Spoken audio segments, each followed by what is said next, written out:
নমস্কার, কেমন আছেন সবাই? আশা করব সবাই খুব ভালো আছেন। আমিও বেশ ভালো আছি। সবাইকে আগের থেকেই জানাই মেরি ক্রিসমাস। কারণ আজকে আমি ক্রিসমাস স্পেশাল কেকটা বানাবো, আপনাদের সাথে শেয়ার করব। এই কেকটা বানানোর জন্য প্রথমেই ড্রাই ফ্রুটগুলোকে আমি ছোট ছোট করে কেটে নিচ্ছি।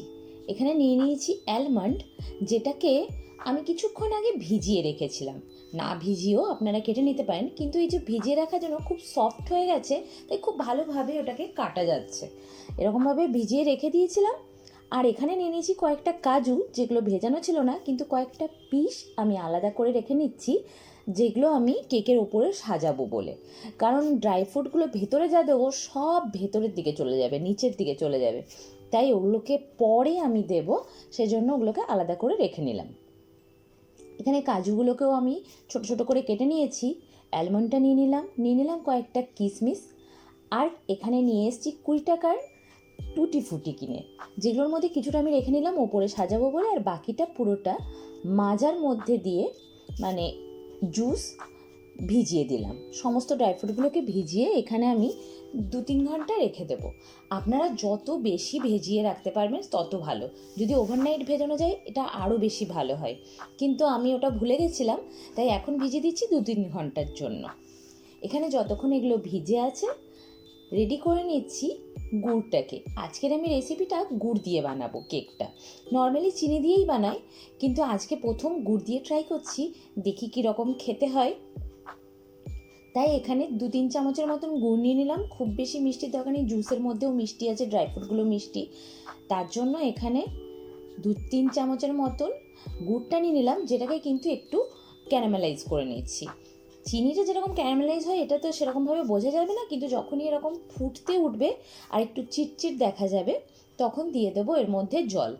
এরপরে যেটুকু একটু লামস হয়ে উঠবে দেখবেন, জল দিলে পরেই বাকি যেটা ক্যারামেলাইজ হচ্ছে সেটা ভেসে উঠবে। সেটাকেও খুব ভালোভাবে চামচ দিয়ে ঘেটে মিক্স করে দেবো। গ্যাসটা বন্ধ করে পরে এটা পুরোটা মিক্স করে নিয়ে এটা ঠান্ডা হওয়ার জন্য রেখে দিচ্ছি। পুরোপুরি ঠান্ডা হলে পরে এটা আমরা কেকের মধ্যে দেবো। এরপর এটা যতক্ষণ ঠান্ডা হচ্ছে, এখানে আমি যে বাটিটার মধ্যে বেককে বসাবো সেটাকে রেডি করে নিচ্ছি। আমার কাছে এখানে অয়েল পেপার বা বাটার পেপার কিছু নেই, তাই আমি এটাকে রেডি করে নিচ্ছি। নর্মাল A4 সাইজের হোয়াইট পেপার নিয়েছি, যেটাকে আমি পুরো বাটিটা কভার হওয়ার মতনভাবে কেটে নিলাম। মেপে দেখে নিচ্ছি খুব সুন্দরভাবে সেট হয়ে গেছে। এরপর প্রথমে বাটিটার মধ্যে খুব ভালোভাবে অয়েল ব্রাশ করে নেব। সমস্ত বাটিটার চারিদিক দিয়ে অয়েল ব্রাশ করে নেওয়ার পর কেটে রাখা কাগজগুলোকে আবার সেট করে দেব। সেট হয়ে যাওয়ার পরেও আবার ওপর থেকেও অয়েল ব্রাশ করে নেব, করে এটাকে কিছুক্ষণ রেস্টে রেখে দেবো। তাহলে পুরো পেপারটা অয়েলটা সোক করে একদম অয়েল পেপার রেডি হয়ে যাবে আমাদের। এরপর আমরা ব্যাটারটা রেডি করে নিচ্ছি। এখানে 1/2 কাপের মতন দুধ নিয়েছি, যার মধ্যে অল্প পরিমাণ দিয়ে দিলাম, আর দিয়ে দিলাম 3 চামচের মতন সাদা তেল, যেখানে কোনো ফ্রেগরেন্স থাকবে না সেরকম তেল। দিয়ে দিচ্ছি একটা ডিম। এই পুরোটা দিয়ে খুব ভালোভাবে মিক্স করে নেব। দুধটা আরও প্রয়োজন হলে পরে দেব, এখন কিন্তু দেব না। যদি ব্যাটারটা খুব বেশি টাইট হয় তখন দুধটা দেব। খুব ভালোভাবে এটাকে মিক্স করে নেওয়ার পর রেডি করে রাখা গুড়টা দিয়ে দিলাম। এরপরেও আবার ভালোভাবে মিক্স করে নেব। খুব ভালোভাবে এটাকে পাঠিয়ে মিক্স করতে হবে, অনেকক্ষণ টাইম লাগবে যেন পুরোটা ভালোভাবে মিক্স হয়ে যায়। এরপর নিয়ে নিচ্ছি ড্রাই ইনগ্রিডিয়েন্টগুলো। এখানে নিয়ে নিয়েছি 1 কাপের মতন ময়দা, 3 চামচের মতন গুঁড়ো দুধ, বেকিং সোডা আর বেকিং পাউডার 1/2 চা চামচের মতন করে নিয়েছি, আর সামান্য পরিমাণ নুন দিয়ে দিলাম। এরপর নুনটা দিলে মিষ্টির ব্যালেন্সটা একটু হয়। লাগতো একটু এলাচ পাউডার, আমার কাছে এলাচ পাউডার নেই, তাই এলাচের বীজগুলোকে বার করে এইভাবে একটু পিষে নিলাম। এরপর ছাঁকনির মাধ্যমে গুঁড়োটাকে ছেঁকে নেব, দানা যেগুলো আছে সেগুলোকে আলাদা করে রেখে নিলাম, পরে চায়ে দিয়ে দেবো। আর এখানে দিয়ে নিচ্ছি 1 চা চামচের মতন ভ্যানিলা এসেন্স দিয়েও খুব ভালোভাবে মিক্স করে নেবো। এই মিক্সটা করতে অনেকক্ষণ টাইম লাগবে, যেন এর মধ্যে কোনো লাম্পস না থাকে, সেজন্য খুব ভালোভাবে চিপে আস্তে আস্তে একদিক থেকে মিক্স করে নেব। দেখুন পুরোটা মিক্স করা হয়ে গেছে, খুব ভালোভাবে মিক্স হয়ে গেছে, আর একটুও দুধ দিতে হয়নি। এখন এর মধ্যে দিয়ে দেব ভিজিয়ে রাখা ড্রাই ফ্রুটগুলোকে দিয়ে আবার পুরোটাকে মিক্স করে নেব, তাহলেই আমাদের ব্যাটারটা রেডি হয়ে যাবে। এরপর রেডি করে রাখা বোলটার মধ্যে পুরো ব্যাটারটা ট্রান্সফার করে দেবো। এরপর এখানে আমি কুকারটাকে অলরেডি প্রিহিট করতে রেখে দিয়েছিলাম 300-তে।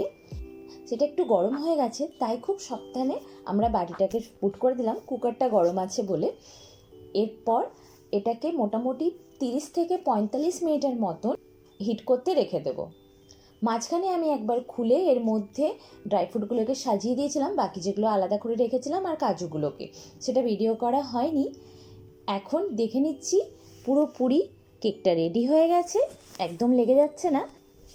এখন এটাকে বার করে কিছুক্ষণ ঠান্ডা হওয়ার জন্য রেখে দেব। পুরোপুরিটা ঠান্ডা হলেও একটু পরিমাণ ঠান্ডা হয়ে গেলে তবেই ছাড়াবো।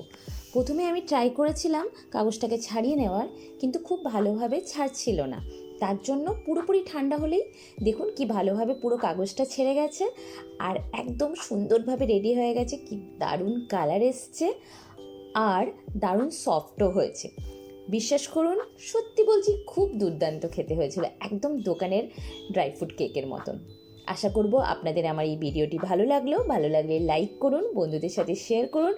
অবশ্যই এই ক্রিসমাসের মৌসুমে এরকম একটি কেক বাড়িতে বানিয়ে খান। আবার দেখা হবে খুব তাড়াতাড়ি নতুন একটি ভিডিওতে। ততদিনের জন্য বাই।